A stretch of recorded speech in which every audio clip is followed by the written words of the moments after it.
करते हैं वो हमारे लिए उद्देश्य होता है, और हम जो बात करते हैं वो बात हमारे लिए विधेय होती है। इस प्रकार हम उद्देश्य और विधेय के बारे में यहाँ बात करते हैं। जैसे लिखा, मनमोहन चुप रहा। फिर लिख रहा है, मोना तैरना नहीं जानता। तो इन दोनों बातों के मध्य में, जैसे हमारा पहला वाक्य है, मनमोहन तैरना नहीं जानता, तो वहां पर हमारी बात करने का जो आधार है वो मनमोहन है, क्योंकि हम मनमोहन के बारे में बात कर रहे हैं। और दूसरे क्रम में जो हम बात कर रहे हैं वो मोना तैरना नहीं जानता, अर्थात हम मोना के बारे में बात कर रहे हैं।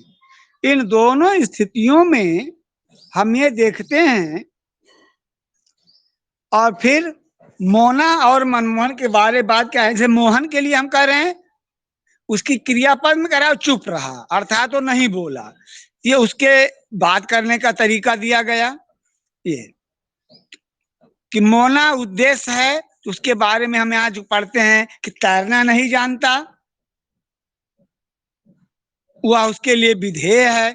जैसे ये कह दिया जाए कि राम को पढ़ना अच्छा नहीं लगता, तो राम एक उद्देश्य है, और उसके बारे में जो विधेय कहा गया है कि पढ़ना अच्छा नहीं लगता, ये उसका विधेय भाग होता है।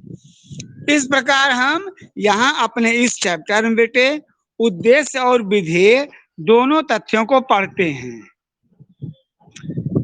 जैसे अब यहाँ दिया गया है ये, अब बातचीत करते समय परिस्थिति के अनुसार कभी उद्देश्य व कभी विधेय अपनाया जाता है या अपने आप से प्रकट हो जाता है।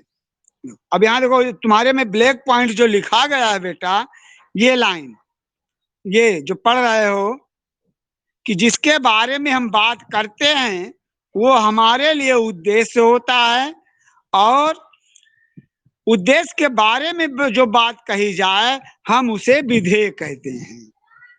उद्देश्य के बारे में जो बात कही जाए वह विधेय कहलाती है। तो अब हम इस प्रकार अपने प्रश्नों को पढ़ लेते हैं।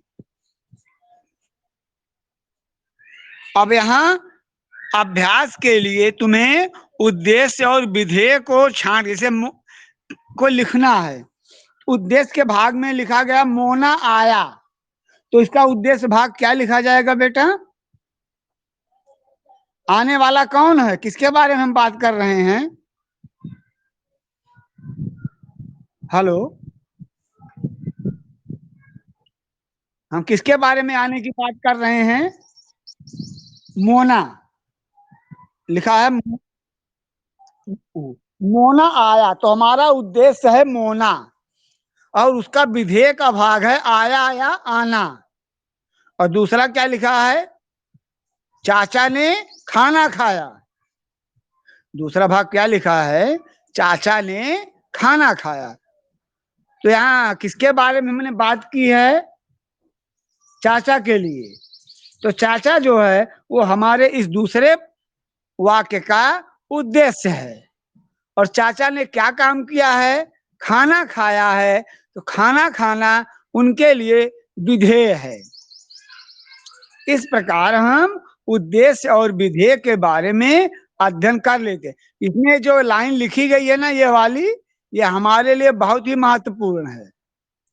जिसके बारे में हम बात करते हैं वो हमारा उद्देश्य भाग होता है, और उद्देश्य भाग के बारे में जो भी कुछ भी हम कहें वह सब हमारे लिए विधेय होता है।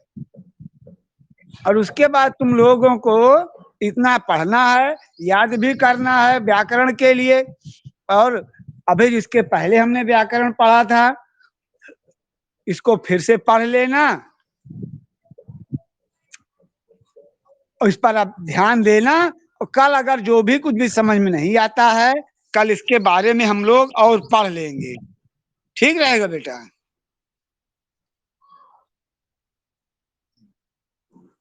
जो कल भी बचा रहेगा उसके बारे में हम और